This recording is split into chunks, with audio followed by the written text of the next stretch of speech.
हाय. सध्या रिलेशनशिप्स वरती जे काही मेन्यू कार्ड आलेलं आहे त्याबद्दल थोडंसं लिहिलंय. बघा तुम्हाला कसं वाटतंय. प्रेम करावं थोडंसं जुनं होऊन, सिच्युएशनशिपचं लेबल नको. तार छेडू दे एकाच गाण्याची, आज एक उद्या दुसरं अशा वेगवेगळ्या केबल नको. आखो ही आखो में इशारे होऊ दे की, लगेच मेसेजेसची घाई नको. कधीतरी लिहावी की प्रेमपत्र, सतत पेनाची संपलेली शाई नको. नसेल टिकवायचं तर सांग सरळ, नसेल टिकवायचं तर सांग सरळ. उगाच काय ते घोस्टिंग नको. शाळेत आणि कॉलेजात बसलो की बेंचवर, आता या वयात बेंचिंगचे नसते चोचले नको.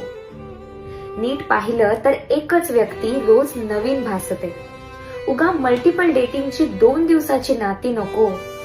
दोघांमधल्या संवाद